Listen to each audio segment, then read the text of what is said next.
الحمدللہ رب العالمین والصلاة والسلام علی سید الانبیاء والمرسلین اما بعد فاعوذ باللہ من الشیطان الرجیم بسم اللہ الرحمن الرحیم اہدنا الصراط المستقیم صدق اللہ مولانا العظیم۔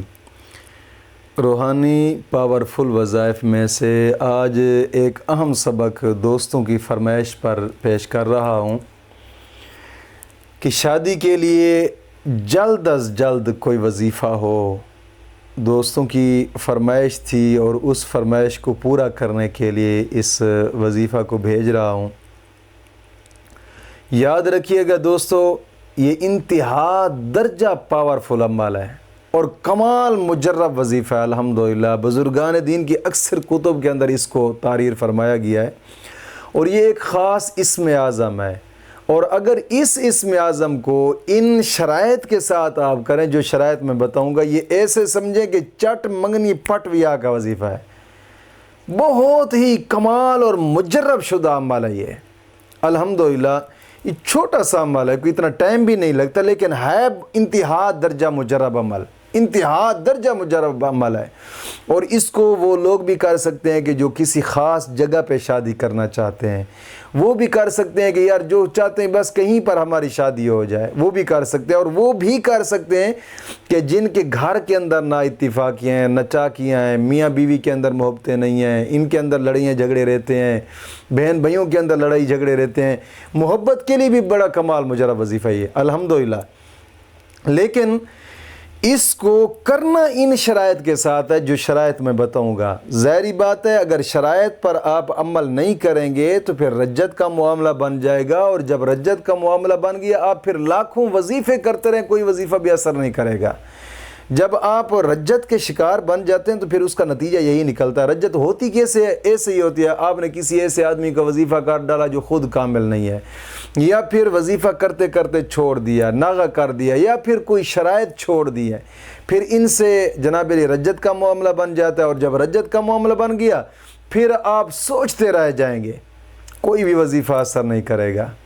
کوشش فرمائیں کہ اگر ان شرائط کے ساتھ آپ عمل کریں گے تو انشاءاللہ العزیز انتہا درجہ فائدہ پائیں گے انشاءاللہ العزیز۔ آج کے وظیفے کی سب سے پہلی شرط یہ ہے کہ نماز کی پابندی کرنی ہے، اور ہر نماز کے بعد 11 مرتبہ کلمہ طیبہ اور 11 مرتبہ درود پاک یہ اشد ضروری ہے۔ دوستو نماز کی پابندی لازمی کیا کریں۔ حدیث پاک میں آتا ہے، آقا کریم صلی اللہ علیہ وسلم نے ایک مرتبہ اپنے پیارے صحابہ سے پوچھا کہ میرے صحابہ بتاؤ، جس شخص کے گھر کے آگے نہر ہو اور وہ شخص نہر کے اندر 5 مرتبہ نہاتا ہے، کیا اس کے کاندھے پر، اس کے جسم پر میل رہے گی؟ صحابہ کرام عرض کرنے لگے یا رسول اللہ نہیں۔ حضور نے فرمایا یہی مثال ہے نمازی کی، جب 5 وقت وہ نماز پڑھتا ہے نا تو اس کے کاندھوں پر گناہوں کا میل بھی نہیں رہتا۔ دوستو نماز دین اسلام کا ایک اہم رکن ہے۔ حدیث پاک میں آتا ہے، آقا کریم صلی اللہ علیہ وسلم نے فرمایا الصلاۃ معراج المومنین، نماز مومن کی معراج ہے۔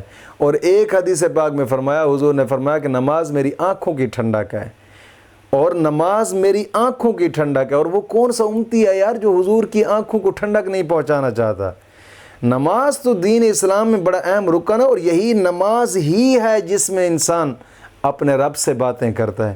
حضرت علی کا فرمان مبارک ہے کہ جب میرا دل چاہتا ہے نا میں اپنے رب کی باتیں سنوں، فرمایا میں قرآن پڑھنا شروع کر دیتا ہوں، اور جب دل چاہتا ہے میں اپنے رب سے باتیں کروں پھر نماز پڑھنا شروع کر دیتا ہوں۔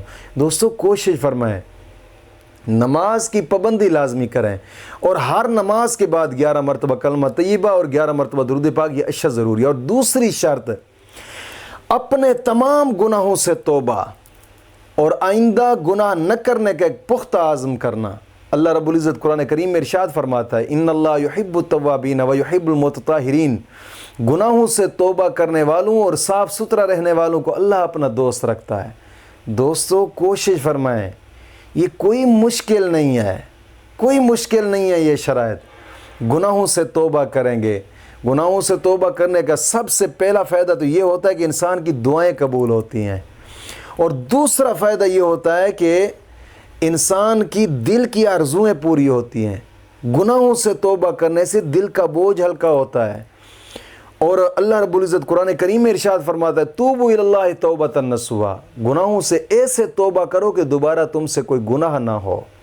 دوستو کوشش فرمائیں، اور سب سے بڑا فائدہ جو توبہ کا ہوتا ہے نا وہ یہ ہے، آقا کریم صلی اللہ علیہ وسلم نے فرمایا کہ التائب حبیب اللہ، توبہ کرنے والے کو اللہ اپنا دوست رکھ لیتا ہے، اور جس کو اللہ اپنا دوست رکھ لے تو دنیا کی کیا چیز ہے جو اس سے بعید ہے، اس سے نہیں مل سکتی۔ کوشش فرمائیں یار۔ اور تیسری شرط، روزانہ کی بنا پہ کم از کم 2 رکوع قرآن پاک کی تلاوت کے لازمی کریں، لازمی۔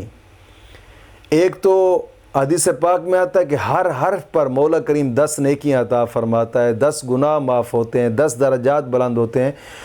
اور قرآن کریم کی تلاوت کرنے کے بعد انسان جو بھی جائز دعا مانگے مولا کریم اس کی دعا کو قبول فرماتا ہے۔ کوشش فرمائیں یار، یہ کوئی مشکل نہیں ہے، کوئی مشکل نہیں ہے یہ شرائط۔ اور چوتھی شرط یہ ہے کہ اس وظیفے کے درمیان، یہ 3 دن کا وظیفہ ہے، اس وظیفے کے درمیان روزہ ضرور رکھنا ہے، لازمی روزہ ہے۔ اور روزہ ایسے بھی نہیں جیسے عام طور پہ روزہ رکھتے، ایک روزہ ہوتا ہے عام لوگوں کا، ایک روزہ ہوتا ہے خاص لوگوں کا، ایک روزہ ہوتا ہے خاص الخاص لوگوں کا۔ عام لوگوں کا روزہ کیا ہوتا ہے کہ بس صبح سے شام تک صرف کھانے پینے سے منہ کو بند کرنا، جس کا مرضی چاہے چغلی کرتے رہیں، جھوٹ بولتے رہیں، گناہ کرتے رہتے، یہ عام لوگوں کا روزہ ہوتا ہے۔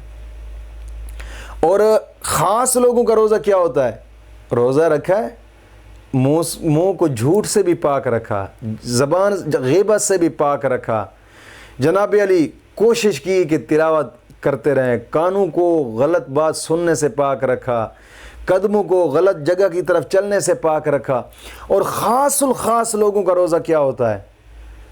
زبان تو بند کی ہے، کان بھی بری چیز سننے سے بند رہے، اور زبان بھی غیبت، جھوٹ، چغلی سے بالکل پاک رہے، اور ہر وقت پورا دن اپنے رب کی یاد میں لگا رہے۔ یہ ہے خاص الخاص لوگوں کا روزہ، اور ایسا روزہ رکھنا چاہیے ہر مسلمان کو۔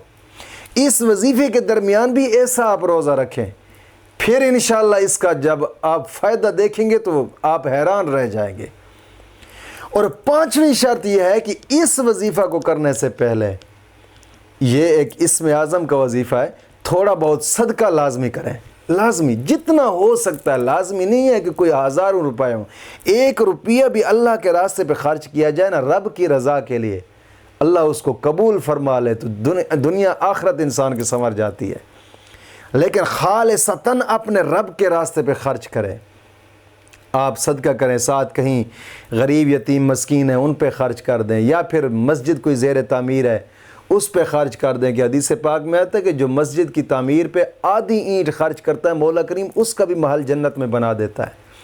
کوشش فرمائیں یار۔ یا پھر دین کی اشاعت کے ادارے، صدقہ تو کرنا ہی کرنا ہے، بے شک صدقہ فطر کر دیں، اور صدقہ فطر بے شک اچھا ہوتا ہے کہ آپ عید کے آنے سے پہلے بلکہ شروعات رمضان میں کر دیں، تاکہ جو غریب یتیم مسکین ہیں جو اس کے مستحق ہیں، تاکہ وہ بھی عید تمہارے ساتھ خوشیوں کے ساتھ گزار سکیں، وہ بھی اپنے کپڑے لے سکیں، وہ بھی عید کے لیے اپنا کچھ نہ کچھ کر سکیں۔ کوشش کرنی چاہیے۔ اگر اینڈ پہ آپ ادا کریں گے تو وہ بیچارے کہاں خرچ کریں گے؟ کیا وہ تمہارے ساتھ عید کریں گے، یا کیا وہ کچھ لے سکیں گے؟ کوشش فرمائیں، بے شک صدقہ فطر کر دیں، ان شرائط میں بہتر ہے، ورنہ صدقہ لازمی کریں۔ حدیث پاک میں آتا ہے الصدقہ ترد البلا، صدقہ مصیبتوں کو ٹالتا ہے، مشکلات دور ہوتی ہیں، اور صدقہ جہنم کے 70 دروازے بند کر دیتا ہے۔ کوشش فرمائیں یار، یہ کوئی مشکل نہیں ہے۔ اور 6ٹھی شرط یہ ہے، اپنے قریبی رشتہ دار، بہن بھائی والدین میں سے جو روٹھے ہوئے ہیں ان کو منانے کی کوشش کریں۔ حدیث پاک میں آتا ہے کہ جو اپنوں سے زیادہ دیر نہیں بولتا مولا کریم ان کی دعاؤں کو قبول نہیں فرماتا۔ کوشش فرمائیں ان شرائط پر عمل کر کے آپ اس وظیفے کو کریں۔ اور 7ویں شرط یہ ہے، ہر وقت باوضو رہنا ہے، ہر وقت۔ اور 8ویں شرط یہ ہے کہ کوشش فرمائیں اس اسم اعظم کو پڑھتے رہنا ہے۔ یہ 8ویں شرط اس لیے کہہ رہا ہوں، ہاں کوئی لازمی بات درمیان میں کرنی ہے تو اور بات ہے، ورنہ بات کے علاوہ اس اسم اعظم کو پڑھتے رہنا ہے۔ ان 8 شرائط پر عمل کر کے آپ اس وظیفے کو کریں، انشاءاللہ العزیز 3 دن پورے نہیں گزریں گے جہاں آپ چاہیں گے وہیں پہ رشتہ ہوگا انشاءاللہ العزیز۔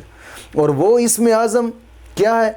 انہی شرائط پر عمل کر کے نماز کی پابندی کرنی ہے، کوشش کرنا ہے نوافل بھی پڑھتے رہیں، یعنی نماز چاشت اشراق یہ بھی پڑھتے رہیں، نماز اوابین بھی پڑھتے رہیں اور نیکی کا کام کرتے رہیں، اور انہی شرائط پر عمل کر کے ایک ہی لفظ ہے، بس اس لفظ کو چلتے پھرتے اٹھتے بیٹھتے پڑھتے، یعنی 3 دن کے اندر 12,000 کی تعداد پوری کرنی ہے، بس 3 دن کے اندر صرف 12,000 کی تعداد پوری کرنی۔ بے شک وہ آپ ایک دن کر لیں، دوسرے دن کر لیں، تیسرے دن، 3 دن کے اندر کرنا ہے، اس سے زیادہ نہیں کرنا۔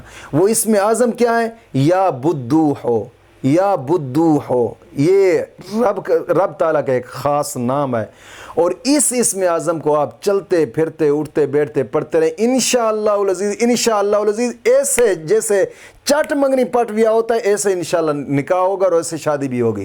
کمال مجرب ترین یہ وظیفہ ہے۔ الحمدللہ، مولا کریم دین متین کی سمجھ عطا فرمائے۔